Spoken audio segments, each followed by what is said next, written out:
Hay países como Ecuador en donde se denuncia que las cifras reales distan considerablemente de las que da el gobierno. Hoy la alcaldesa de Guayaquil, Cintia Viteri, informaba en su cuenta de Twitter que había entregado a Criminalística un segundo contenedor refrigerado destinado a las víctimas mortales de la pandemia de COVID-19. La ciudad que dirige está en emergencia sanitaria.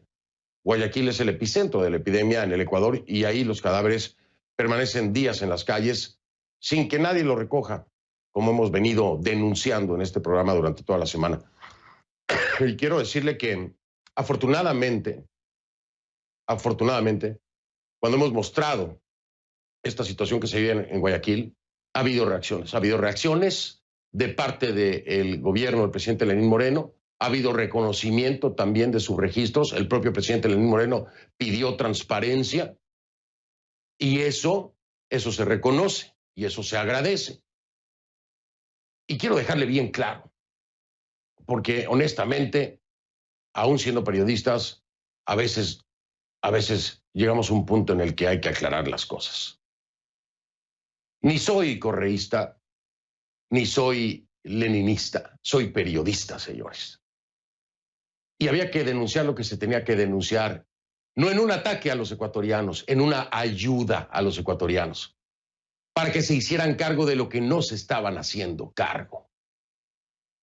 Que si es politizado, no sean ridículos, por el amor de Dios. Si lo que está en juego aquí son vidas de seres humanos, aquí la política no tiene cabida. Aquí lo que tenía que haber era una acción y una reacción, que afortunadamente ya se está dando. Y ojo, no digo que sea por nosotros, por conclusiones, por Key Guerrero, por Fernando del Rincón, no, se está dando. Si en algo aportamos para que esto se diera y existiera transparencia, bienvenida sea.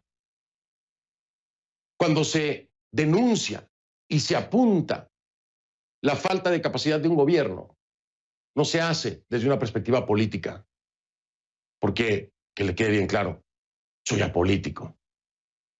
Se hace desde una perspectiva humanitaria.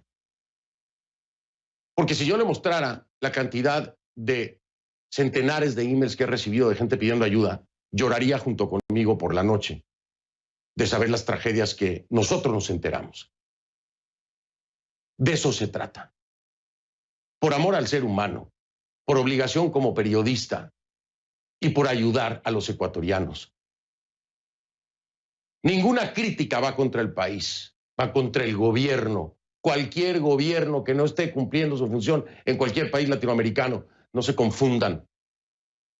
Al país no se le critica, a su gente no se le critica, a los gobiernos sí, porque les están fallando a ustedes. Y aunque el costo a veces es muy alto, vale la pena si se salvó una o dos vidas. Y lo seguiremos haciendo, con el mismo ahínco, con el mismo respeto y con la misma dureza, porque para eso es que estoy aquí. Y porque muchos cuentan con que así seamos. Que no demos espacio a irse por las ramas y no responder, que no demos espacio a mentir, que no demos espacio a hacer entrevistas de relaciones públicas en las que quedemos como buenos amigos de los invitados, sino que haya una resolución, que haya una respuesta y que haya una acción.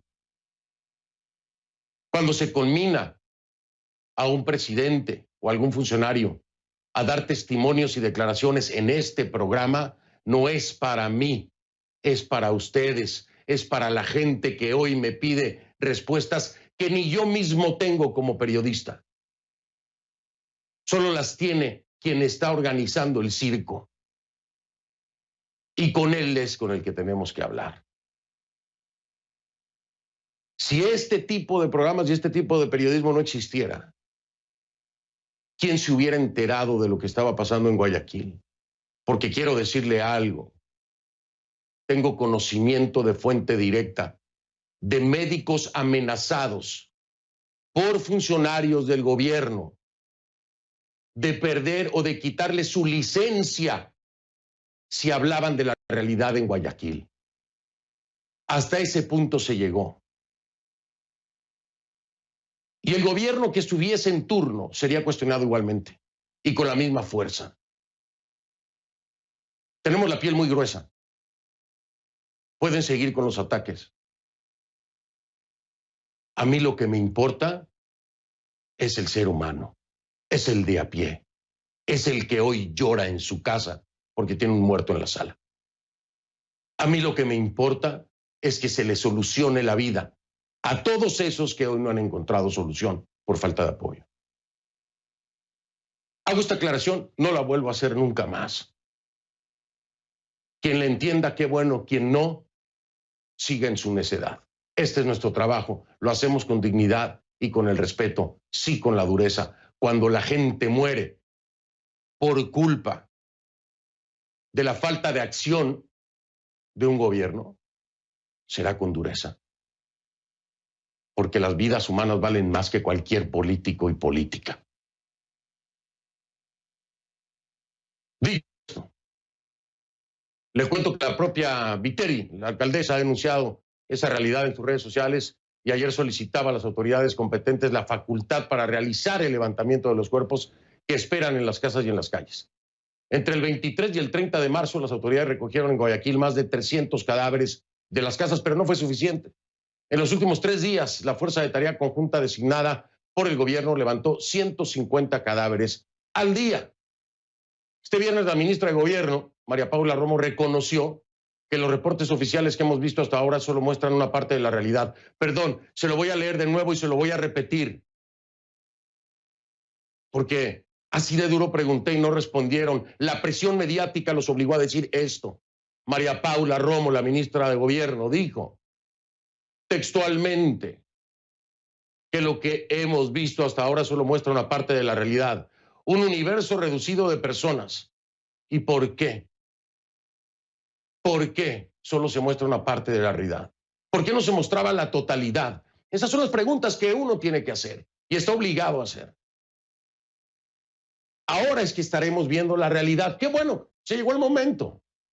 ¿Y por qué antes no? ¿Qué se pretendía? ¿O no se tenían los registros? Está bien, ¿sabe qué? Además, se la doy de gratis. A partir de hoy que sea la realidad. Romo admite que su país se enfrenta a una realidad muy dura, lo sabemos, pero puntualiza que hay quienes tratan de maximizar esa realidad. No. No creo que sea con esa intención por parte de quienes denuncian, pero sí creo que hay una línea política que está tratando también de aprovechar el momento para golpear al gobierno del presidente Lenín Moreno. Tampoco soy ciego, tampoco somos ciegos. El denunciar esto y vincularlo con un político es una porquería.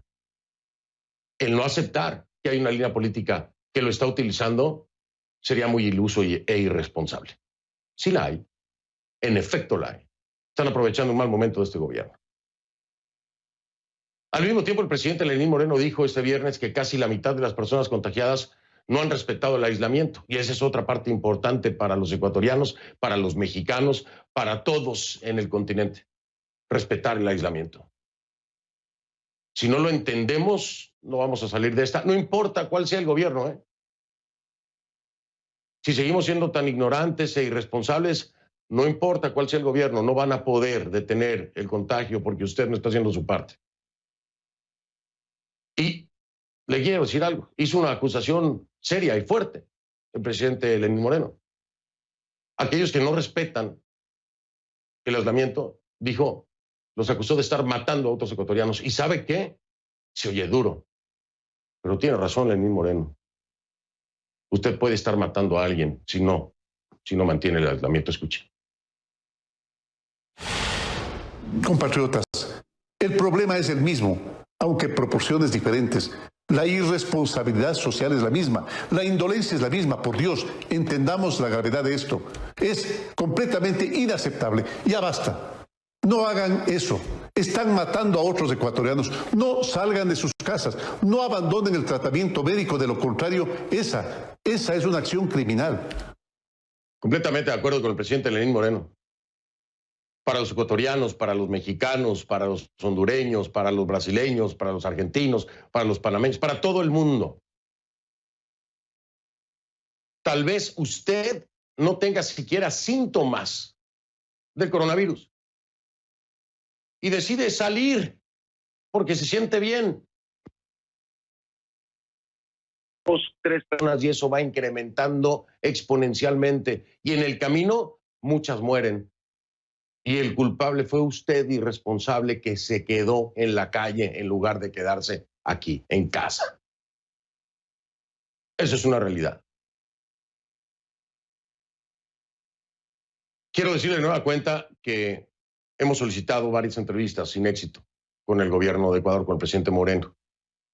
Pedimos hablar precisamente con él, ¿no? La Secretaría de Comunicaciones, a través de mensajes a personas de la Casa Presidencial. Todos han quedado en remitir la solicitud, pero no hemos tenido respuesta. Por supuesto, estamos esperando. También pedimos entrevista con el vicepresidente Otto Sonnenholzner. La entrevista está en stand-by. Es posible que la próxima semana tengamos entrevista con el vicepresidente. ¿Ok? Vamos a dejarlo ahí. Yo sé que están muy ocupados y espero tengan el espacio y el tiempo para acompañarnos. Sé que así será.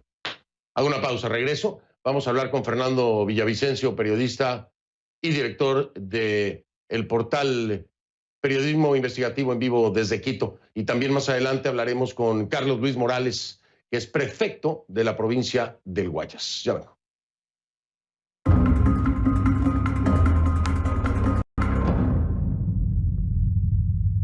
Le doy la bienvenida a Fernando Villavicencio, periodista y director del portal Periodismo Investigativo en Vivo desde Quito.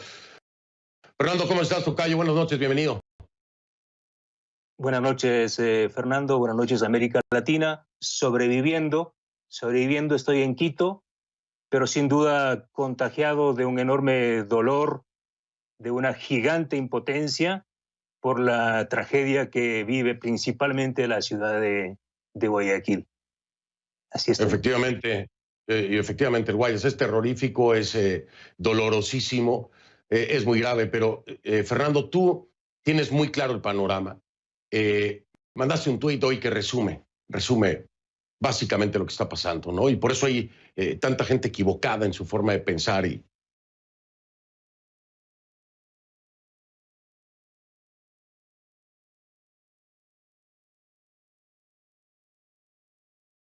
y abrumada, ¿no? Pero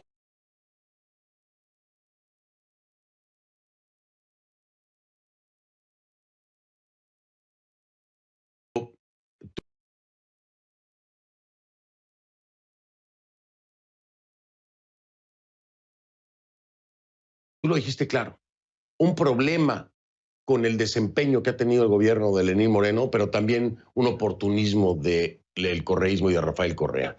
Explícame desde dónde partiste para esta conclusión. Ese tuit me pareció contundente y claro para entender que qué asco, y qué horror que politicen la muerte de gentes en Guayaquil. Qué asco y qué horror. Para quien piense así Fernando, y tenga la capacidad de politizarlo, la vida de estas personas, qué asco de persona, de verdad lo digo abiertamente. Pero así es. Dime, Fernando, te escucho.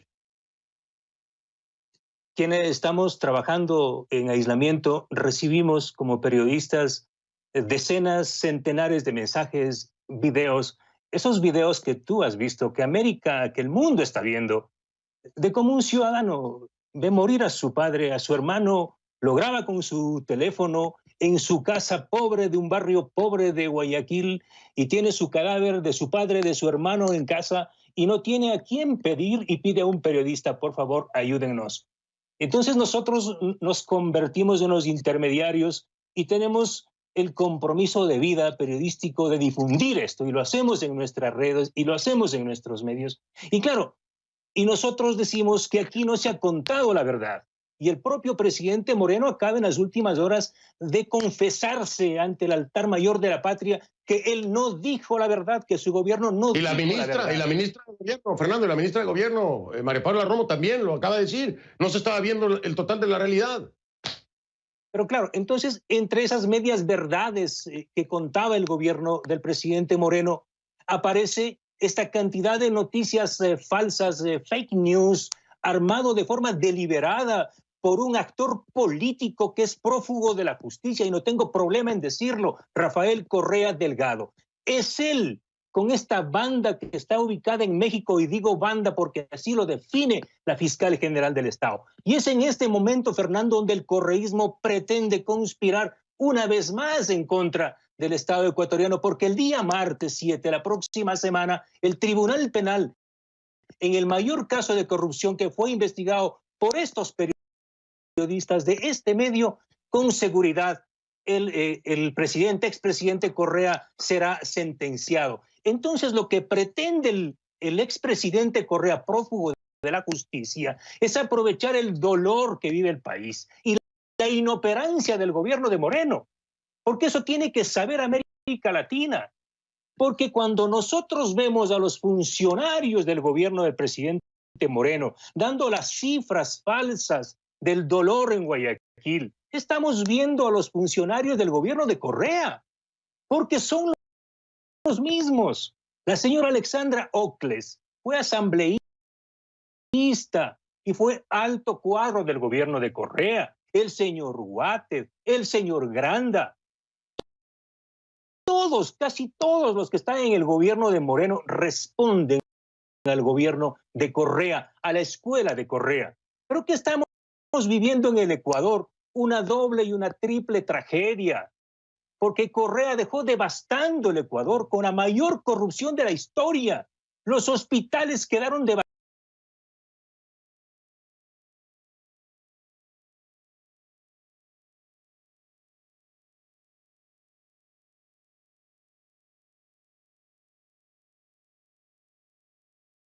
devastados, con niveles de corrupción sin nombre.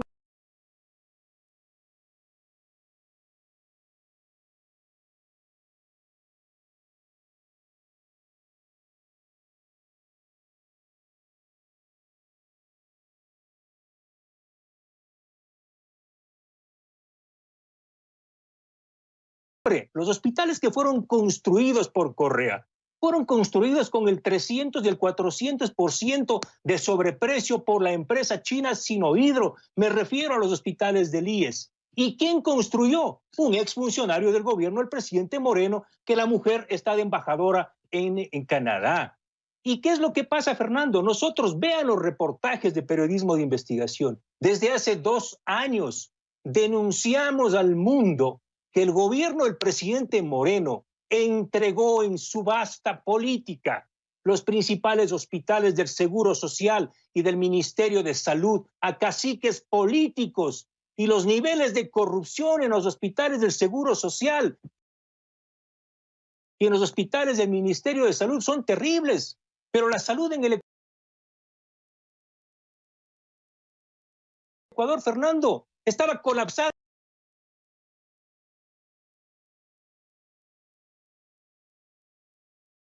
antes de que llegue el COVID. Por eso, antes.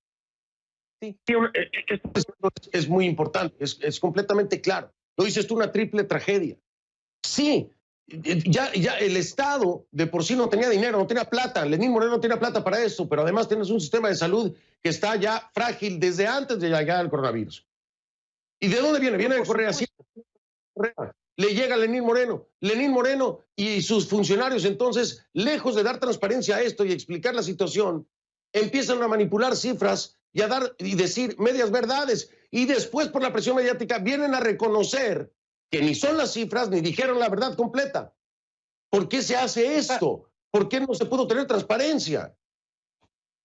Porque hay una tendencia en el gobierno a proteger y a cuidar la imagen en forma equívoca, escondiendo las cifras. Y no se pueden esconder porque los muertos hablan, porque los muertos están en las calles, porque los muertos están en las casas, porque es la gente que se está muriendo. Y aquí no se puede venir a decir, Fernando, el país y el mundo tiene que saber, Ecuador es un país que tiene el 62% de su población en el desempleo y en el subempleo. Aquí hay hogares que viven con $2 y $3 al día. Estamos hablando de Guayaquil, una ciudad que tiene a su mayor cantidad de población en la informalidad, que para llevar un pan al día, 1 litro de leche, tienen que salir a vender en las calles, y a esa gente le dicen, quédese en casa, por Dios, ¿cómo se quedan en casa?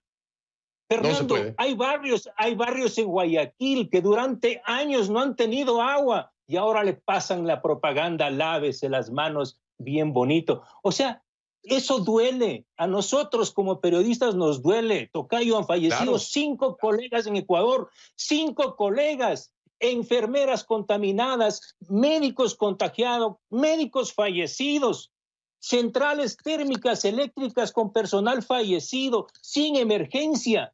Y las cifras se mantienen escondidas. Mira lo que acaba de decir ahora el presidente Moreno. Nosotros estamos por sacar un reportaje en las próximas horas. El gobierno reconoce al fin que se están recuperando 150 cadáveres diarios de los domicilios y de las calles de Guayaquil, pero el registro civil da un reporte que en periodos normales el número de fallecidos con los registros es de apenas 42. Es decir, que estamos hablando de aproximadamente más de 100 fallecidos diarios como víctimas posibles de coronavirus. Todo eso se está escondiendo. Nosotros hemos hecho una investigación con los mejores epidemiólogos de acá y estamos hablando que el nivel de letalidad del coronavirus en Ecuador supera el 14% y quizás es uno de los más altos del mundo. Y con este nivel de letalidad estamos hablando que el número de contagiados en Ecuador, Sí. este momento bordearía las 10.000 personas, Tocayo. Tocayo, tengo que hacer una pausa y despedirme de ti, no porque no quiera seguir hablando contigo, pero es muy importante para mí hacer contacto con el prefecto de Guayas, precisamente, que además ha hablado de que se le envió un oficio por parte del gobierno de Moreno para que pues, prácticamente casi que no hablaran ellos, ¿no? Que no dijeran nada, ellos se cargaban de todo. Pero Tocayo, démosle seguimiento la semana que entra, ¿te parece? Encantado. Y así estamos sobreviviendo. Yo sé, Tocayo, te mando un fuerte abrazo y cuídate, por favor, mucho. Igualmente. Suerte. Gracias. Fernando Villavicencio, periodista y director del portal investigativo, periodismo investigativo, en vivo desde Guayaquil. Regreso con Carlos Luis Morales, es el prefecto de la provincia de Guayas. Va a estar en vivo con nosotros, ya vengo. Le doy la bienvenida, me da gusto recibir a Carlos Luis Morales, el prefecto de la provincia de Guayas. ¿Cómo está, prefecto? Buenas noches. Buenas noches, Fernando. Un abrazo desde el Cantón San Borondón, provincia del Guayas. Un abrazo igualmente y quiero decirle a todos mi más sentido pésame, a todas las personas que han perdido un familiar y han pasado por situaciones tan dolorosas, no solamente por la pérdida del familiar, sino por las condiciones en las que se estaba dando y se está dando todo. Prefecto, se colapsó el sistema de salud, por supuesto, nos ha quedado claros, así lo han reconocido también las autoridades, pero al mismo tiempo a usted como que en parte le ataron las manos, ¿es correcto? Usted recibió un oficio por parte del gobierno en el que prácticamente no puede dar mucha información. Sí, Fernando. A ver, nosotros somos prefectos, somos 23 prefectos en el país, pero nosotros tenemos competencias muy limitadas. Nuestro ámbito es limitado constitucionalmente a una serie de competencias como es la parte vial, medio ambiente y productividad. Nosotros no tenemos la competencia de salud, aunque la he pedido, la seguiré pidiendo y la voy a seguir insistiendo que nos la den. Nosotros estamos listos. Los prefectos somos de actuar rápidamente, inmediatamente. Tenemos un campo amplio para poder desarrollar. Sí, a nosotros, especialmente a mí y a los alcaldes de la provincia del Guayas, nos prohibieron dar cifras, proyecciones o estadísticas, Fernando. Aún y cuando ustedes podían tener estas cifras, proyecciones y estadísticas de fuentes fiables, ¿correcto? Pero por supuesto, Fernando, nosotros sabemos lo que está pasando en la provincia del Guayas y en Guayaquil. Nosotros sabemos cuántas familias tienen cadáveres, cuántos ejemplos hay en la provincia del Guayas. Solamente para darte un ejemplo, entre ayer y hoy se hicieron 480 actas de defunción. Se están levantando 150 cadáveres diarios, Fernando. ¿Qué se hizo mal, prefecto? ¿Qué se hizo mal o qué hubieran hecho ustedes? Y asumir un poco la responsabilidad todos, y yo también me sumo a aquello. Creo que nos confiamos, Fernando. Creo que no hubo la prevención adecuada. En noviembre del 2019 apareció el virus en China y pensamos que nunca iba a llegar acá. Y nos llegó aquí, al cantón donde yo vivo, aquí el Cantón San Borondón, llegó importado. Y de un momento a otro se lo focalizó, pero se hizo comunitario y ahora está en todos nosotros. Ya lo respiramos, está en el ambiente, lo estamos contagiando, no tomamos las precauciones del caso. La gente no andaba con mascarilla, la gente se subía a los ascensores sin mascarilla, la gente iba a trabajar, se subía a los buses sin mascarilla y esto se fue contaminando y se fue de las manos. Colapsó. La medicina no hay, los médicos no se abastecen, las enfermeras están enfermas. Yo creo que Guayaquil, Fernando, Guayaquil y Guayas ya está a una ayuda de otro nivel, que deberíamos dejar de lado de poner actitudes políticas, mezquindad, envidia que haya, empezar a trabajar unificadamente en equipo y que por favor, Fernando, nos tomen en cuenta los prefectos para las decisiones.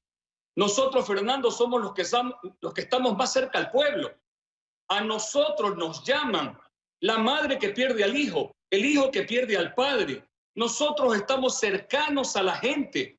Es necesario que las autoridades, con todo respeto, pero al mismo tiempo con la firmeza que uno tiene que tener, coordinen con nosotros. Nosotros somos gente de campo, sabemos nuestro territorio, nuestra planeación, no solamente en el fomento productivo para garantizar la cadena alimenticia que tiene que haber en el Ecuador, sino también para otras acciones, Fernando.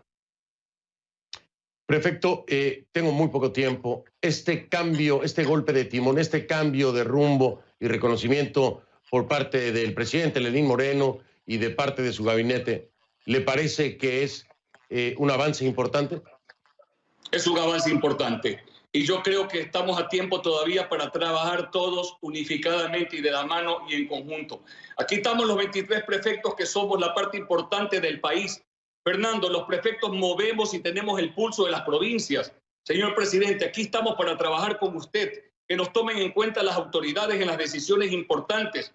Al delegado nuestro en el Congope, Fernando, en el COE nacional, lo pusieron en la quinta mesa, en la mesa del agua. No hay derecho. Este es un llamado al gobierno nacional para que nos incorpore a nosotros los prefectos y tomemos las decisiones y las acciones que tenemos que tomar. Por supuesto, eso es un trabajo de todos en este momento. Ha dicho algo maravilloso, lo quiero rescatar. La mezquindad y las envidias. Eso hunde a cualquier imperio, a cualquier sociedad, a cualquier gobierno. Así que a un lado con todo eso. Prefecto, gracias. La próxima semana lo estoy invitando a nueva cuenta para alargarnos mucho más en la entrevista. Está disponible y le parece. A la orden, Fernando. Un abrazo. Buenas noches. Un abrazo. Gracias. Buenas noches. Carlos Luis Morales, prefecto de la provincia de Guayas. Hago una pausa, regreso, porque hubo una reunión sin precedente, el Fondo Monetario Internacional